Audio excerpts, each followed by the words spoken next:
Bueno, pues empezamos con la última parte del tema, que es la termoquímica, que sería la parte de la química que estudia el calor que se absorbe o libera en una reacción química.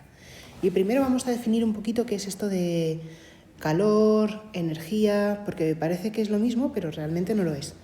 Porque en física y en química definimos la energía como la capacidad total que tiene un sistema para realizar un cambio. O sea, es como el dinero que tú tienes para hacer cosas. Entonces, ¿en qué te lo vas a gastar? Pues puedes hacer este cambio mediante calor o mediante trabajo, ¿vale? Entonces, calor y trabajo son transferencias de energía, como cuando pagas dinero a alguien, transfieres dinero a alguien, ¿vale? Son transferencias de energía. Son dos formas de transferir energía, pero igual que tienes que puedes hacerlo en metálico o con tarjeta, por ejemplo, ¿vale? Pues calor es transferir energía solo por diferencia de temperatura, es decir, lo típico de que, por ejemplo, tienes un café y tienes un vaso con hielos. Entonces, echas el café en los hielos. ¿Y qué va a pasar? Pues que el café que estaba muy caliente se va a pasar su calor a los hielos que se van a ir derritiendo. Entonces, la energía, en este caso térmica, que se transfiere porque dos cosas están a una temperatura, esta es una temperatura alta y esta es una temperatura baja, la de los hielos, pues el calor siempre va desde el cuerpo más caliente al más frío, ¿vale? Y trabajo es otra forma de transferir energía desde la aplicación de una fuerza a lo largo de una distancia. Es lo típico. Hacer trabajo es como cuando te pones a empujar con una fuerza, una caja, y la desplazas pues una distancia, ¿vale? Esta distancia, esto sería hacer trabajo. Esta energía que estás gastando aquí ya no la estás gastando por estar a diferentes temperaturas, sino por mover la caja, por empujarla. Pues esto es trabajo. Bien, pues trabajo hemos dicho que tiene que ver con la fuerza y tiene que ver con el desplazamiento. En el ejemplo de la cajita que se movía, que digo que yo tenía una fuerza y un desplazamiento, que es lo que se ha desplazado, pues se define el trabajo como fuerza por desplazamiento. Desplazamiento es metros en el fondo, ¿vale? Si lo pongo tomando que tienen la misma dirección y que por lo tanto el coseno del ángulo 0 es 1, lo puedo poner en módulos. Y en química el único trabajo que nos importa es el que realiza un gas cuando cambia de volumen, o sea, un gas que se expande o que se contrae. El típico gas que lo tienes encerrado en un cilindro y tienes aquí el gas y lo comprimes hacia abajo y se te queda en un volumen más reducido, ¿vale? Esa fuerza que hemos hecho y ese desplazamiento que hemos tenido lo podemos expresar como sabiendo que la presión es la fuerza partido de la superficie. Yo podría decir que la fuerza es la presión por la superficie. Y esto, si lo meto aquí, pues fijaos que me va a quedar que esto es la presión por la superficie por una longitud. Esto es el volumen, ¿vale? Bueno, realmente podría poner superficie y no pongo tantos diferenciales, pero bueno, que esta es la fórmula que tenemos aquí, la de P por delta de V. Te ponemos el signo negativo para tener en cuenta quién hace el trabajo, que lo explico después. Pero bueno, esto sería el trabajo que nos importa, que al final tiene que ver también con la presión que ejercemos y con el volumen que se comprime o que se expande cuando estamos hablando de un gas. Vale, capacidad calorífica por variación de temperatura es lo que llamamos calor. O sea, el calor va a depender de una constante, que es la capacidad calorífica, y de la variación de temperatura. Si pensamos en el café, ¿de qué va a depender el café cuánto caliente a los hielos? Pues va a depender de la masa de café que estemos echando y de la propiedad del material, o sea, del propio café, es cómo de fácil coge el calor o cómo de fácil lo suelta. Esa C sub P es propia de cada sustancia y se llama calor específico, que es la cantidad de calor necesario para elevar 1 grado la temperatura de 1 gramo de sustancia. El calor específico del agua es muy alto. Quiere decir que cuesta mucho calentar el agua. Y por eso es lo de los climas templados al lado del mar, porque aunque haga mucho calor, el agua del mar tarda bastante más en calentarse que la tierra. Y por eso pues luego refresca más que si tienes todo tierra, por ejemplo, en el interior. Y por otra parte, pues en invierno, como va soltando el calor despacito, porque le cuesta perderlo, pues no son los inviernos tan fríos. Entonces ese es el calor específico del agua, que es muy alto, porque le cuesta mucho aumentar 1 grado. Las cosas que tienen un calor específico bajo, pues enseguida aumentan la temperatura. Bueno, pues definimos aquí calores diferentes, calor a presión constante, como la masa, o sea, lo que habíamos dicho aquí, la capacidad calorífica por la variación de temperatura, ¿vale? Siendo la capacidad calorífica m por el calor específico, o sea, la masa que tenemos en cuenta por el calor específico, por la diferencia de temperatura. Vale. Masa, si lo quiero poner en gramos, la C sub P, el calor específico, si lo pongo en moles, pues en vez de multiplicar por los gramos, multiplico por moles, y aquí la constante iría en julios partido de mol por grado. Vale. También tenemos lo mismo para el volumen constante, solo que en vez de llamarse C sub P, se llama C sub V, porque es a volumen constante. Y luego tenemos el calor de cambio de fase, cuando se derriten los hielos, ¿vale? Cuando pasan de sólido a líquido, el calor de cambio de fase, este calor, bueno, pues va a depender de, igual, las propiedades de la sustancia, este es el calor latente que se llama, y de la masa que tengamos de sustancia. Más masa, más calor le vamos a tener que dar para que pase a líquido, por ejemplo. Pero no creo que vayamos a hacer muchos ejercicios de esto, creo que hay que empezar por lo básico.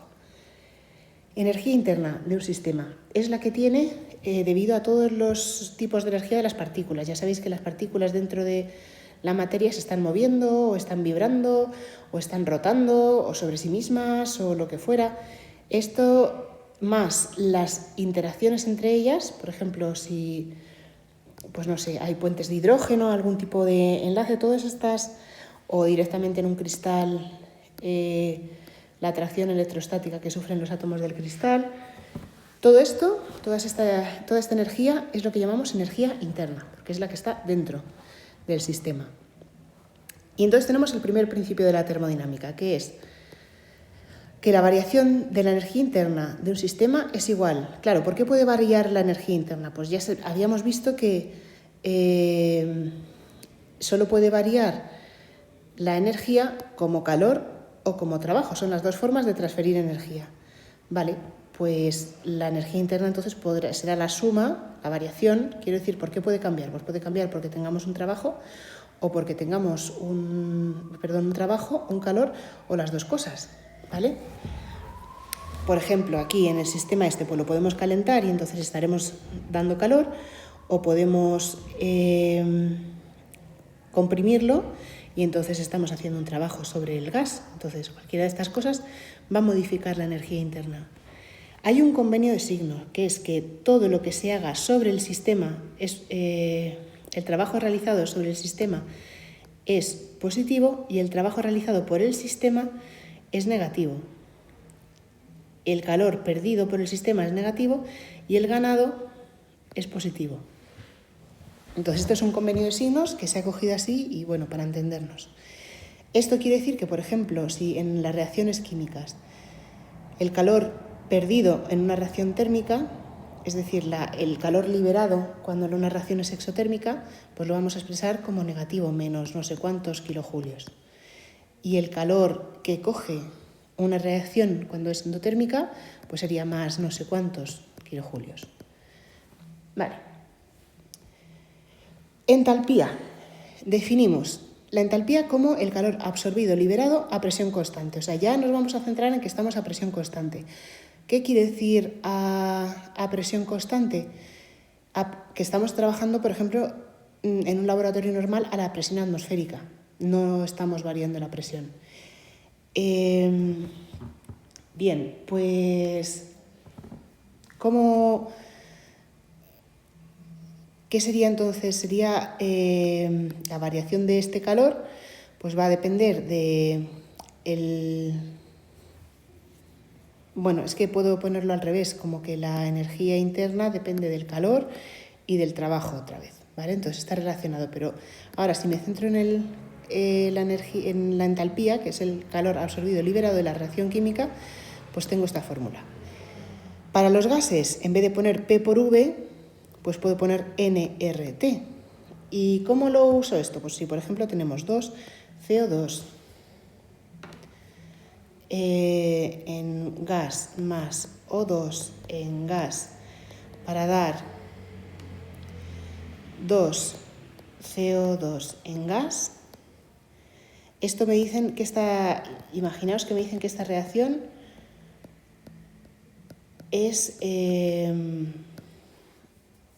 tiene una entalpía de menos 566 kilojulios mol. Esto quiere decir que es exotérmica porque el negativo libera energía.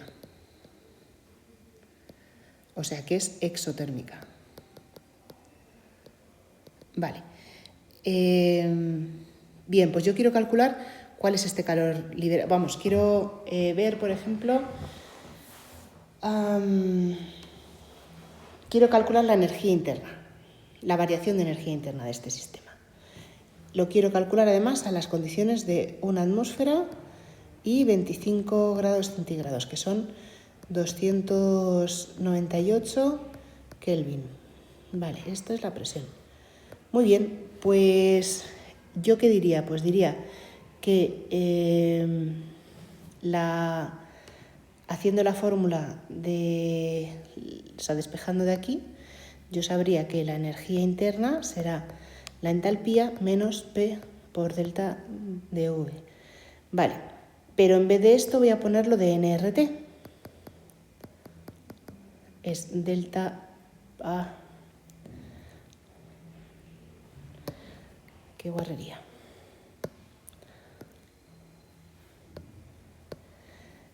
Voy a poner que delta de U es la entalpía menos nRT. Lo único es que aquí la constante de los gases, como está en otras unidades, que ya no están atmósferas, no sé cuántos, ahora aquí está en otras unidades y entonces tiene otro valor, ¿vale? Al hacer factores de conversión para pasarlo a estas unidades de Julio partido por Kelvin mol, ya no es 0,082, sino 8,314 julios partido Kelvin mol. Vale, pues sustituyo los valores. Delta de U va a ser delta de H, que son menos 566 kilojulios, menos la diferencia de moles que tenemos, pues es cuántos moles tenemos, son los moles finales menos los moles iniciales. Moles finales, ¿cuántos tenemos? Miramos a la relación, 2 moles. Moles iniciales tenemos 2 más 1, o sea que en total 2 menos 3 son menos 1 mol, la diferencia. Vale, pues esto sería por menos 1 por 8,314, pero esto está en julios y la constante está en kilojulios, así que la voy a pasar a kilojulios dividiendo por 1000. Por la temperatura, que son 298. Y esto nos daría que la energía interna, en este caso, es menos 563,5 kilojulios por mol. Entonces hemos hallado la variación de energía interna con la fórmula.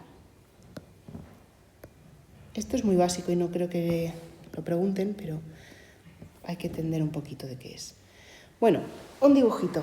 La entalpía de las reacciones químicas. Seguramente lo habréis visto esto antes.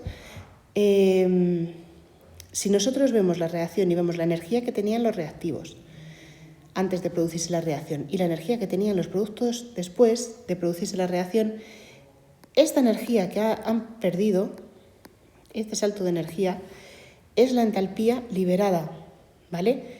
Si hacemos, imaginaos que esto es la energía, que yo que sé, que fuera 1 y esto es 10. ¿Qué va a pasar? Que si yo hago la variación de energía, que es final menos inicial, pues me va a quedar final 1 menos 10, va a quedar negativa, menos 9, ¿vale? Por eso decimos que cuando la reacción es exotérmica, cuando desprenden la energía esta, se desprende, el valor es negativo, porque tengo menos energía al final que al principio. ¿Qué es lo que pasa? Bueno, pues que el recipiente se me calentaría. Los productos son más estables que los reactivos porque tienen menos energía.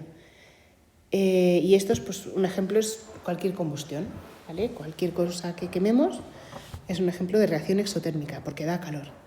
De hecho, por eso usamos las combustiones, para calentarnos nosotros, para calentar la comida. Bien, proceso endotérmico, lo contrario.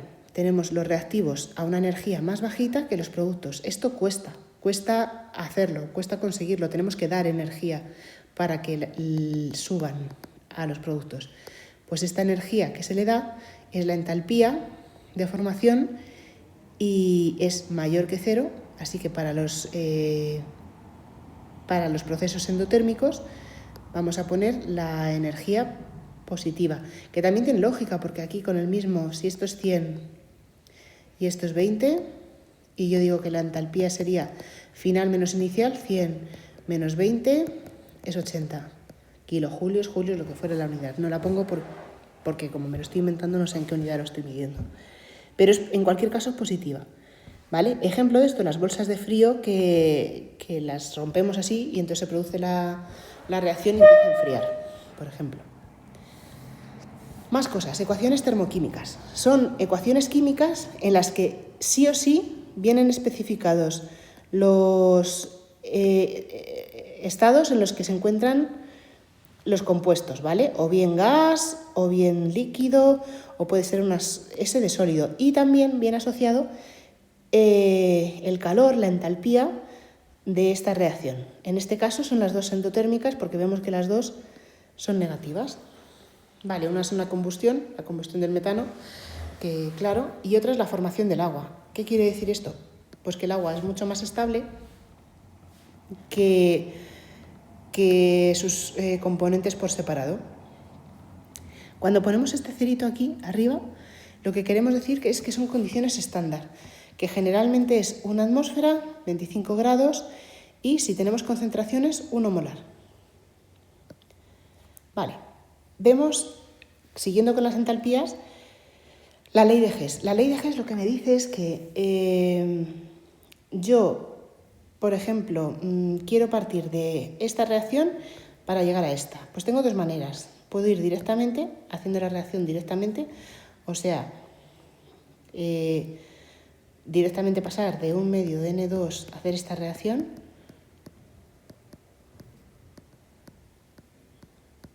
¿Vale? Que es esa flecha azul. O puedo hacer unos caminos que me den productos intermedios, ¿vale? Este producto intermedio y de este volver a pasar a este. Bueno, pues la energía total del camino azul tiene que ser igual a la energía total, al cambio de energía total del otro camino. ¿Cómo lo veo esto? Pues vamos a comprobarlo. La energía, o sea, esta energía 33,18 kilojulios tiene que ser igual a 90,25 kilojulios más menos 57,07, que efectivamente, si lo hacéis, da 33,18. Es decir, que todos los caminos llevan a Roma. Esta es la ley de Hess, ¿vale? Que podemos dividir la reacción en varias etapas y va a ser lo mismo, siempre que vayamos por un camino o por otro al mismo compuesto, ¿vale? A los mismos productos. Vale, las entalpías de formación están tabuladas y tenemos las que son negativas,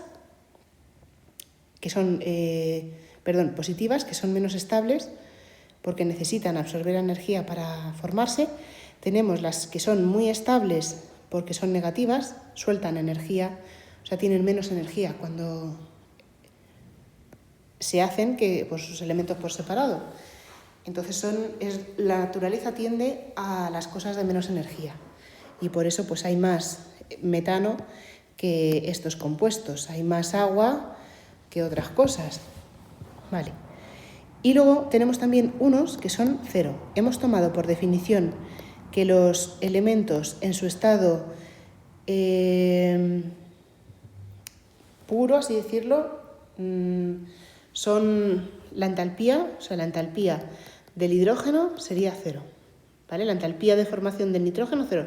Las entalpías de formación de los elementos son cero, por definición, porque al final lo que vamos a hacer es restar en entalpías, entonces la resta es lo que nos importa, no el valor absoluto. Entonces, bueno, pues ponemos el cero en los elementos puros, ¿vale?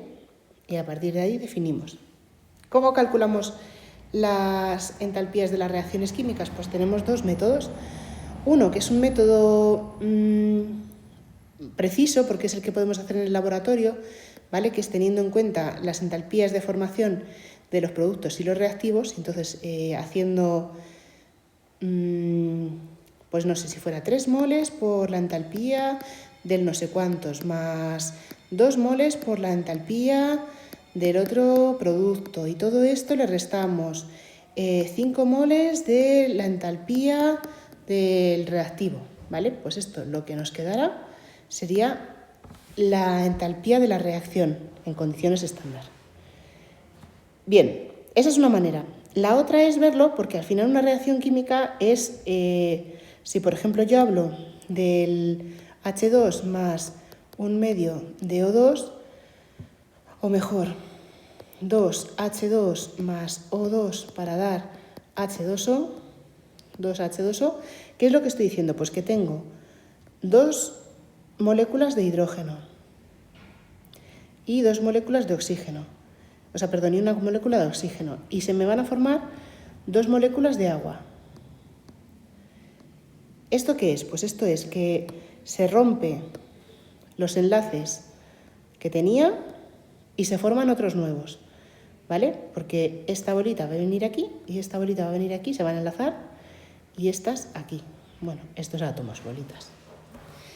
O sea, que en una reacción química lo que está pasando es que se están rompiendo enlaces y se están creando nuevos enlaces. Entonces yo puedo ver el calor, la energía que se libera simplemente por los enlaces, ¿vale? Porque los enlaces llevan energía química, entonces pues puedo contar la suma de las energías de los enlaces rotos menos la suma de las energías de los enlaces formados,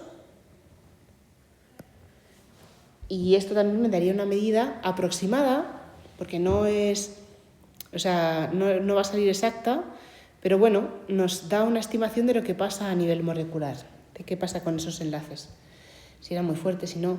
Aquí tenemos unos ejercicios para practicar, pero como los voy a hacer en clase, pues sigo con la teoría para ver si la termino. Una aplicación de la ley de Hess es el ciclo de von Haber. Entonces, ¿qué quiere decir esto? Pues vamos a hacer el ciclo de von Haber. Yo quiero pasar de, o sea, lo que tengo yo es la formación del cloruro de sodio, NaCl. Vale, la formación del cloruro de sodio. Lo que pasa en la naturaleza es que yo tengo sodio en su estado natural, que es sólido, más cloro, gas, y esto lo junto y me da NaCl, pero en estado sólido, porque es la sal común. Bien, el cloro diatómico. Claro, si lo tengo que ajustar, pues pongo aquí un medio y ya lo tengo ajustadito. Imaginaos que yo esto sé cuánto es la energía que se libera en este proceso, que la voy a llamar entalpía 1, y es menos 411 kilojulios. Vale, pues yo lo que quiero saber, que es lo que no puedo medir en el laboratorio, es cuál es la energía de la red de cuando se junta el sodio ion más el ion cloruro y forman la red, ¿vale? Esta energía de aquí, que es la energía reticular de red, esto en el laboratorio es muy difícil medirlo. Pero gracias a la ley de Hess y a que puedo usar las entalpías matemáticamente, puedo llegar a hallarlo. Entonces yo tengo aquí el proceso directo, que es como sale en la naturaleza, con su energía. Vale, pero voy a seguir ahora otro proceso, que es, voy a llegar al mismo lado, pero desde la formación de la red, ¿vale? Y yo lo que quiero saber es cuánto vale esta energía, porque es la energía de la red, la energía reticular, que digo que en el laboratorio es difícil medirlo. Bueno, pues entonces yo tengo que hacer todos los pasitos que necesite para llegar ahí. Fijaos que esto sería que están en gas, ¿eh? Porque para que se forme la red tienen que estar en estado gaseoso. Pues yo tengo que llegar de esto a esto con un pasito cada vez. No puedo hacer 2 pasos en uno. Tengo que hacer un cambio cada vez. Lo primero que voy a hacer es que me voy a pasar la sublimación del sodio. Quiere decir que voy a pasar a sodio gas más 1/2 de Cl2 gas. Vale, esto me cuesta una energía, porque sodio es lo que quiere estar. Pues bueno, ¿cuánto es? Son 496 kilojulios. Esta energía, que la voy a llamar la entalpía 2, son 496 kilojulios. Vale. Siguiente paso. Yo voy a hacer que esto se me vuelva, en vez de diatómico, Cl2, quiero conseguir que solo tenga un átomo de cloro. O sea, quiero descomponer el cloro y tener Cl, solo tener Cl. Vale, esto miro a ver cuánto es en energías y esto es 122 kilokelvin. Vale, la voy a llamar entalpía 3, son 122 kilojulios. Bien, casi lo tengo, ¿eh? Lo que pasa es que todavía me falta que no tengo los iones. ¿Puedo hacer los iones los dos de una vez? No, tengo que hacer primero uno y luego el otro. Es decir, que diría, en el primer caso voy a ionizar el sodio, ¿vale? Ionizar el sodio solo y el cloro se queda igual. Y en el segundo paso ya ionizo el cloro, da igual si lo hacéis al revés, primero el cloro y luego da igual, el orden no altera el producto, pero hay que hacer los dos, cada uno en un paso. Y entonces, pues mira a ver cuánto es la energía de cada uno. La energía para ionizar el sodio la voy a llamar entalpía 4 y son 496 kilojulios. Y esta la voy a llamar la entalpía 5 y son menos 349 kilojulios. Vale, pues lo que me dice la ley de Hess es que el camino azul, o sea, las entalpías del camino azul, del camino directo, tienen que ser igual a las entalpías del camino indirecto,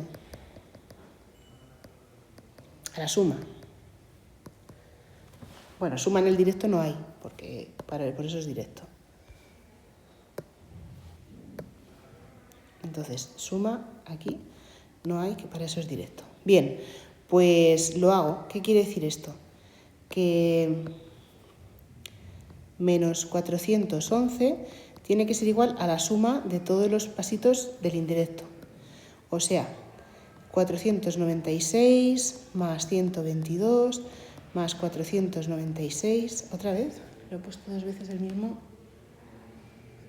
Es que esto es 107. He cogido lo que me ha dado la gana.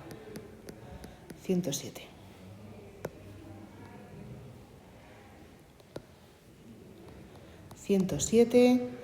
Más 122 más 406 menos, o sea, sería más menos, pero más por menos, menos 349 más delta de H, que es lo que quiero calcular, y lo tengo todo. Si despejáis de aquí la delta de H, pues me queda exactamente menos 349 kilojulios. Y así es como yo puedo hallar la energía reticular, gracias a la ley de Hess y a la aplicación para cristales iónicos que nos da el ciclo de Borja. A ver. Bien, por último, ¿qué me queda? Pues me queda mencionar que el segundo principio de la termodinámica dice que la entropía de un sistema siempre es mayor o igual que el calor partido por la temperatura. Este es el primer principio. ¿Pero qué es la entropía de un sistema? Pues es una medida, se suele decir, del desorden, del caos, es un poco más complicado que eso. Pero bueno, se ve que la entropía, o sea, lo que sí que sabemos es que la entropía aumenta en las disoluciones de sólido en líquido, aumenta con la mezcla de los gases, aumenta con el aumento de la temperatura, aumenta con los cambios de estado progresivos. Entonces parece que cuanto más caos tienes, más entropía tienes. Por eso se habla como que es caos o desorden. Lo que sí es que en todo proceso espontáneo la entropía total del universo aumenta. Vale. El tercer principio sería que la entropía de un cristal puro y perfecto a 0 grados es 0. Pero esto es imposible, porque el 0 grados no se puede alcanzar. 0 Kelvin no se puede alcanzar. Definimos también la variación de entropía como la variación de entropía en los productos menos la variación de entropía en los reactivos, siendo m los moles de cada uno de los productos que aparecen en los coeficientes estequiométricos de la reacción, ¿vale? Y bueno, pues aquí tenemos, hemos visto que hay dos tendencias en la naturaleza. Todo tiende a la mínima energía, o sea, a la entalpía menor que 0, a la entalpía negativa, menos energía posible, y al máximo desorden, o sea, a entropías mayores. ¿Pero qué puede más? O sea, si yo tengo las dos cosas actuando, ¿cuál va a ser más? Bueno, pues la que nos dice el juez supremo, lo que nos dice si algo ocurre espontáneamente, es la energía de Gibbs, que se define con las dos cosas, porque también tiene que ver la temperatura. Entonces, la energía de Gibbs se define como la entalpía menos la temperatura por la entropía.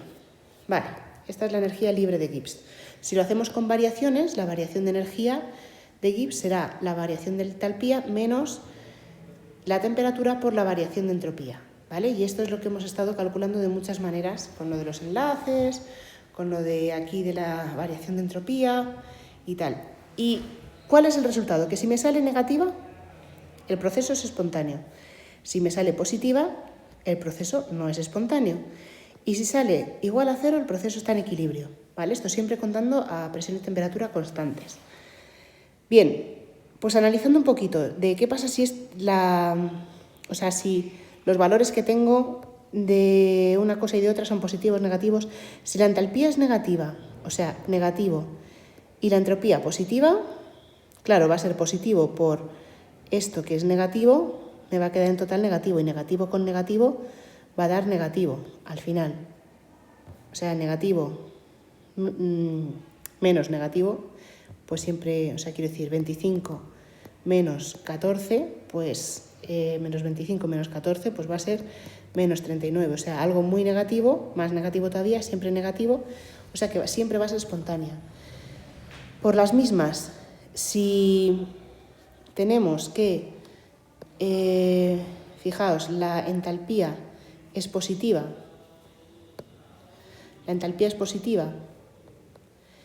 y la entropía es negativa, esta parte va a ser menos por menos más y me va a quedar una cosa positiva sumándose a una cosa positiva. O sea que siempre va a ser positiva, nunca va a ser espontánea. Pero si estamos entre medias, que los dos son más o los dos son menos, pues va a depender de la temperatura. Porque si esto es negativo y esto también es negativo, pues claro, depende de la temperatura. Si la temperatura es pequeñita, este va a poder más, por lo cual va a ser espontánea al final el total, y entonces va a ser espontánea a temperaturas bajas. Pero si la temperatura es muy grande, va a quedar menos por menos más, y un más muy grande sumado a un menos pequeñito, pues va a poder más esta parte. Por lo cual va a ser positivo al final y va a ser...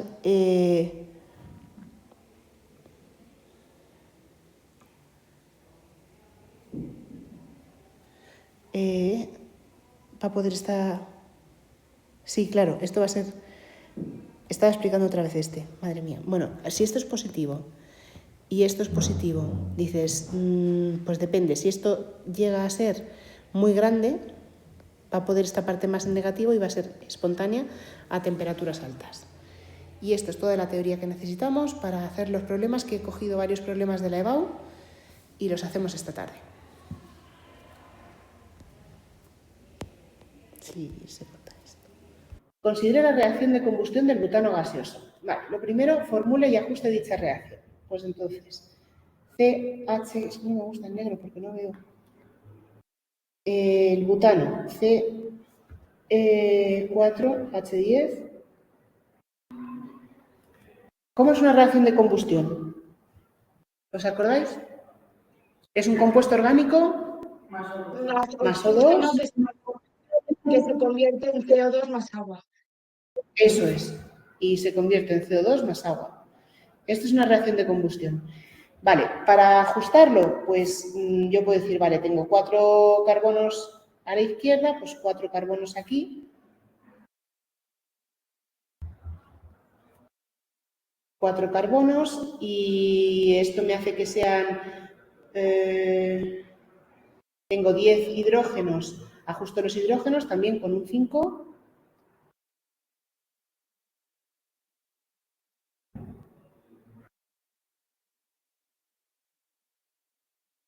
¿Vale? Entonces ya tengo 10 hidrógenos en los dos lados, 4 carbonos en los dos lados y me falta ajustar los oxígenos.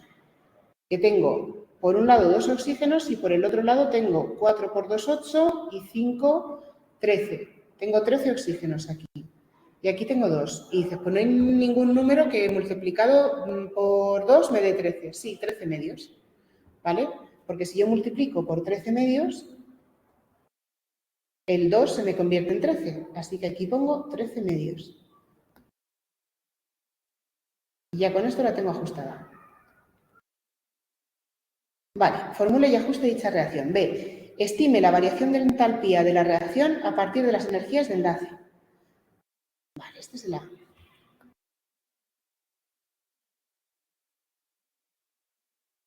Y ahora el B nos pide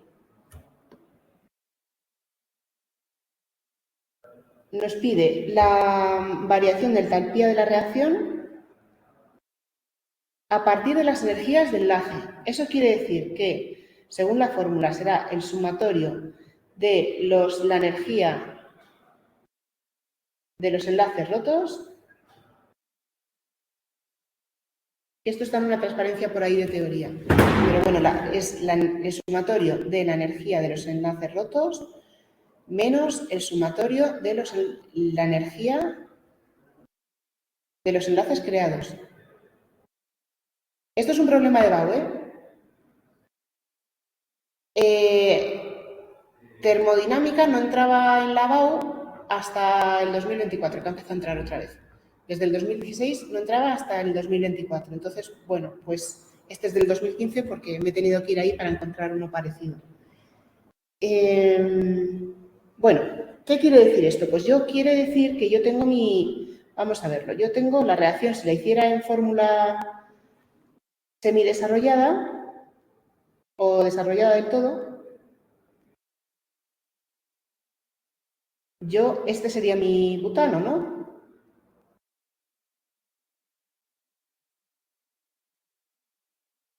Este sería mi butano. Más 13 medios ¿de qué? Del oxígeno con el oxígeno, que sabemos que por Lewis es un doble enlace consigo mismo, vamos, con el otro oxígeno. Y esto da 4 moléculas de CO2. Las moléculas de CO2 es un carbono que está unido. Lo pongo en ángulo, pero realmente no sé, es porque me quepa mejor. Más 5 moléculas de agua, que es un oxígeno y 2 hidrógenos. Vale, ahí tengo yo los enlaces. Entonces, yo me empiezo a poner mi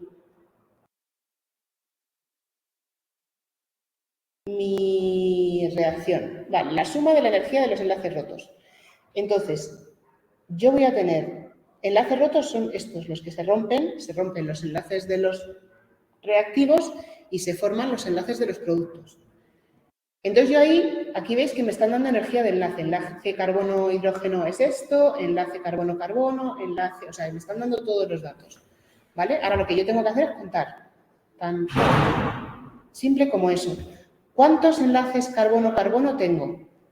Pues 1, 2 y 3. Tengo 3 enlaces carbono-carbono. Por lo cual yo diría que tengo 3 por la energía del enlace carbono-carbono. Más, todo esto es la primera parte, más 13 medios de la energía del enlace del oxígeno, que solo lo tengo una vez. Entonces, solo una vez. Vale.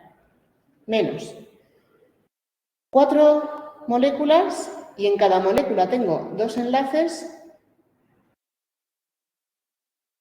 O sea que 4 por 2, que serán 8, de la energía del carbono doble con el oxígeno. Más 5 veces la energía del oxígeno con el hidrógeno, pero tengo 2 enlaces aquí, así que 5 por 2, 10.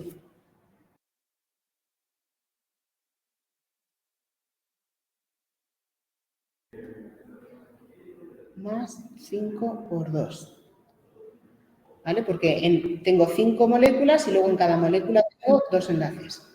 Vale, pues ahora simplemente es sustituir los datos. Esto sería 3 por la energía del carbono-carbono. Miro es 347.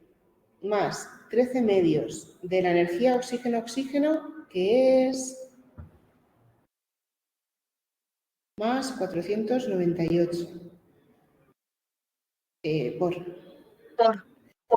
Por sí, gracias. Menos 8 por la energía del carbono enlace doble con el oxígeno, que son 802. Más 10 por la energía oxígeno-hidrógeno, que es 460. Vale, pues si hacemos todo este cálculo, sale, a ver...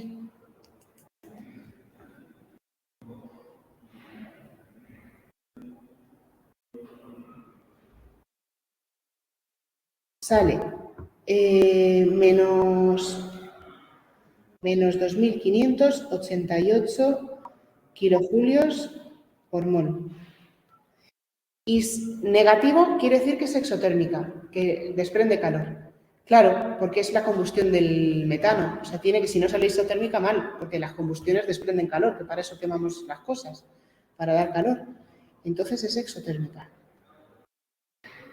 Que no nos lo piden, pero bueno, ya sabemos que es exotérmica. Vale, ya hemos hecho esto también. Hemos estimado la variación de entalpía de la reacción a partir de las energías de enlace. Vale, pues ahora me falta el C, que sería calcule la variación de entalpía a partir de las entalpías de formación. Estas dos fórmulas están aquí, ¿vale? En la transparencia justo anterior, como las... He hecho justo el vídeo, ahora está aquí, pero vamos, que hemos aplicado para hallar el cálculo de la entalpía tenemos dos formas. La primera y más precisa es con los datos tabulados del laboratorio de las energías de formación, pero si no lo tengo, pues siempre puedo hacerlo de las energías de enlace. Es aproximado, pero ahí está, ¿vale? Que es lo que acabo de hacer. Pero ahora me piden que lo haga por el otro camino, por las entalpías de formación. Vale, pues lo hago por las entalpías de formación. Lo voy a minimizar, a ver, para no tener que preguntar datos todo el rato.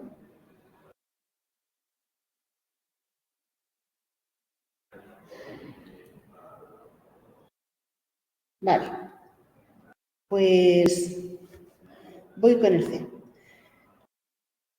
Calcule la variación de entalpía de la reacción,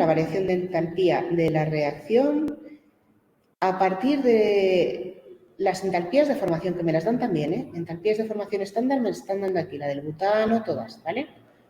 Entonces, esto es, la fórmula es el sumatorio de los moles de cada cosa por la entalpía de formación de cada cosa, de los productos,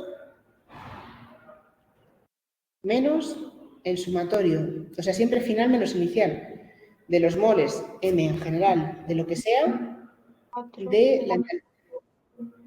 ¿El qué?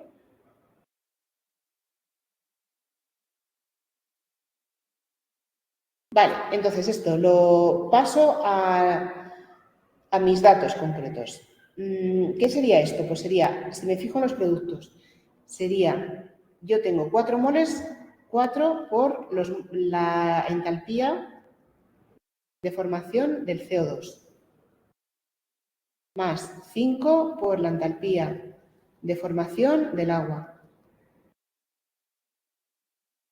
menos, y ahora voy con los reactivos, que son el metano, sería 1 por la entalpía de formación,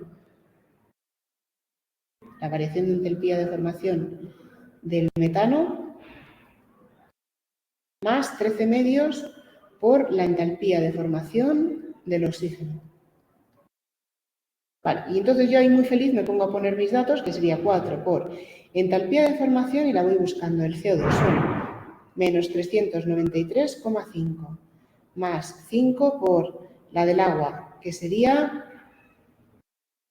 menos 285,8, menos 1 por lo que sea es lo que sea, así que la entalpía de formación del butano es menos 125,6, más 13 medios por la entalpía. Ostras, no tengo la entalpía de formación del oxígeno, y aquí hay gente que cortocircuita y dice no puedo hacer el problema.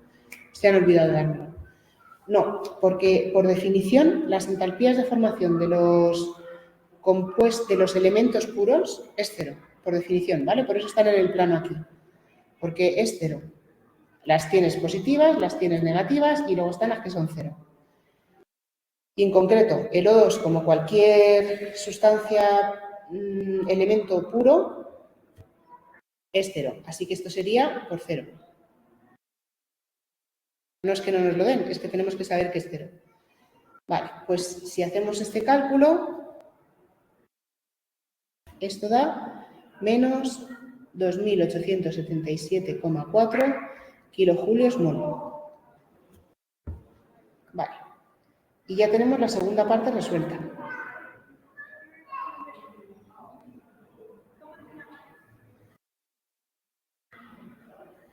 Ay. Y por último nos dicen que teniendo en cuenta que en el apartado B se supone que los productos están en estado gaseoso, utilice los resultados de los apartados B y C para estimar la entalpía de vaporización molar del agua. Vale, o sea que en el B están en estado gaseoso. Las energías de enlace que he hallado son en estado gaseoso. O sea que yo tendría como que esta ecuación.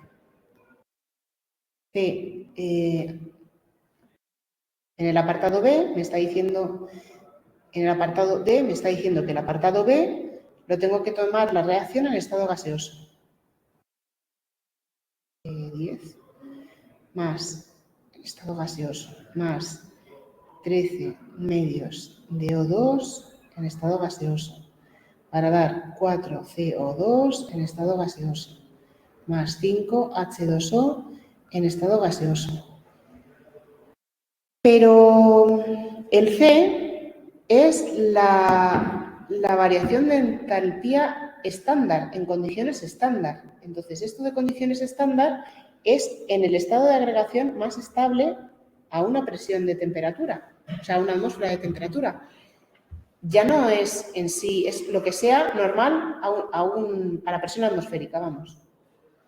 Entonces, en el apartado C, el metano a temperatura ambiente es gas. El oxígeno, también a 25 grados, es gas. El CO2 a 25 grados es gas. Pero el agua a 25 grados no es gas. El agua a 25 grados es líquida.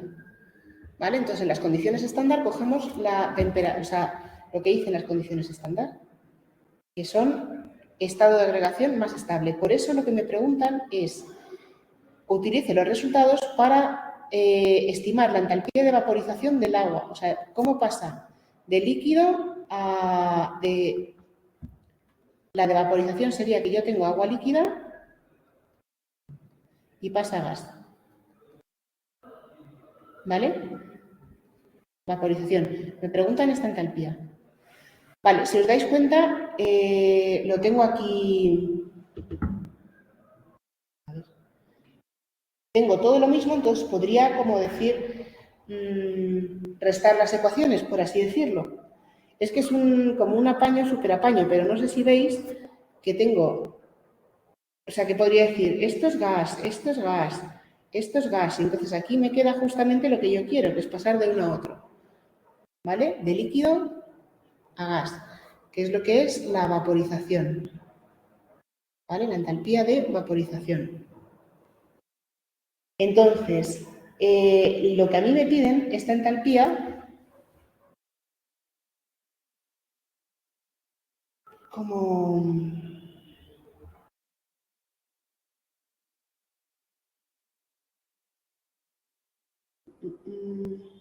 Si yo resto B menos C,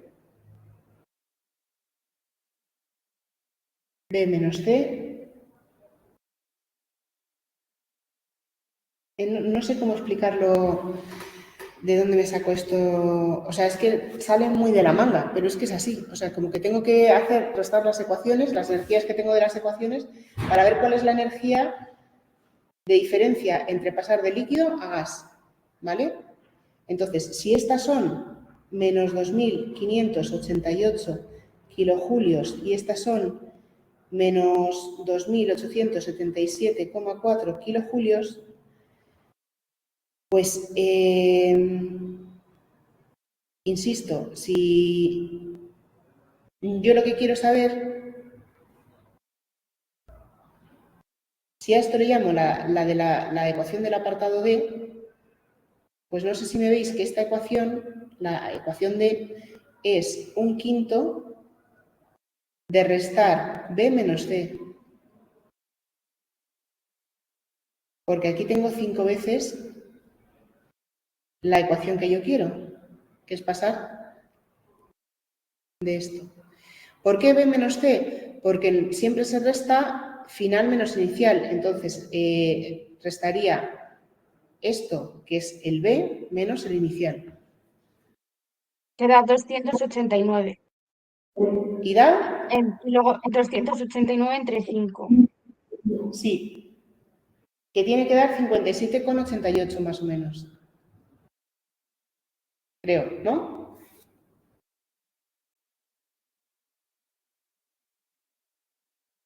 Kilojulios por mol. 57,8. ¿Eh? 57,8, sí. Sí, vale. Que es parecido al valor real, ¿vale? El valor real son 44 kilojulios mol. Entonces, bueno, para hacerlo así de estar por casa no nos ha quedado muy mal. Es positivo, tiene sentido que la energía, el calor de la reacción de pasar de agua líquida a agua gas sea positiva. ¿Qué quiere decir que es positiva? Que es endotérmica, que tiene que absorber calor para poder producirse. Eso es, y es lo que pasa. O sea, yo tengo que dar calor al agua para que se pase a gas. O sea que efectivamente es una reacción endotérmica que absorbe calor y por tanto bien que me ha salido positivo. Y entonces todo cuadra. El encalado es una práctica tradicional donde la cal viva reacciona con agua para dar lugar a cal apagada que se aplica de forma de pasta a las paredes dándole su característico color blanco. La reacción química que da lugar es óxido de calcio más agua para dar hidróxido de calcio. Vale, la cal viva, óxido de calcio, se obtiene por calcinación del carbonato de calcio a una temperatura de 900 grados. O sea que yo tengo carbonato de calcio. Bueno, si me lo dan ahí, me dan la reacción. Pues nada, más calor, porque eso es la calcinación. Y dan... vale. Y nos da el óxido de calcio y CO2. Utilice los datos termodinámicos adjuntos para calcular la variación de entalpía correspondiente a la formación de 100 gramos de cal viva. ¿Vale? Entonces, variación de entalpía correspondiente a 100 gramos. Se admite que la entalpía se mantiene constante con la temperatura. Bien, entonces, yo lo primero que tengo que saber es cuál es la entalpía que yo tengo aquí de la reacción. ¿Cuál es la entalpía de la reacción? Porque no me la dan. ¿Vale? ¿Cuál es? ¿Cómo lo voy a hacer? Me dan las entalpías de formación. Así que igual que antes, la entalpía de la reacción será la entalpía de los... voy a ir sin escribirlo todo, pero sería la entalpía de los productos, o sea, multiplicado por sus coeficientes, que está ajustada, sería la entalpía del CaO de formación más la entalpía del CO, igual que hemos hecho antes, lo de hacerlo por entalpías, menos la entalpía de los reactivos, que sería la entalpía de formación del CaCO3. Vale, yo calculo cuánto es esto, y esto sale que son 178,3 kilojulios mol. Esta es la entalpía de esta reacción, que son 178,3 kilojulios mol. Vale, pero esto es para la reacción que me da la ecuación. Ahora, yo lo quiero ver para 100 gramos. Para 100 gramos de cal viva, ¿vale? Para 100 gramos de cal viva. Entonces, 100 gramos de... Uy, así. Vale, pues ¿qué tengo que hacer yo? Yo lo primero que quiero ver es, necesito la masa molar del óxido de calcio, que son 56,08 gramos mol. Quiero ver cuántos moles tengo en 100 gramos, porque si es kilojulios por mol, kilojulios por un mol, pues yo quiero ver cuántos moles tengo y ahí hago la proporción. Entonces yo diría que en 56,08 gramos del óxido de calcio es un mol de óxido de calcio. Vale, ya estoy en moles de óxido de calcio. Y yo sé que por un mol de óxido de calcio, de cal viva, tengo 178,3 kilojulios. Vale, pues hago mi proporción y me sale que para 100 gramos yo lo que tengo son 317,9 kilojulios.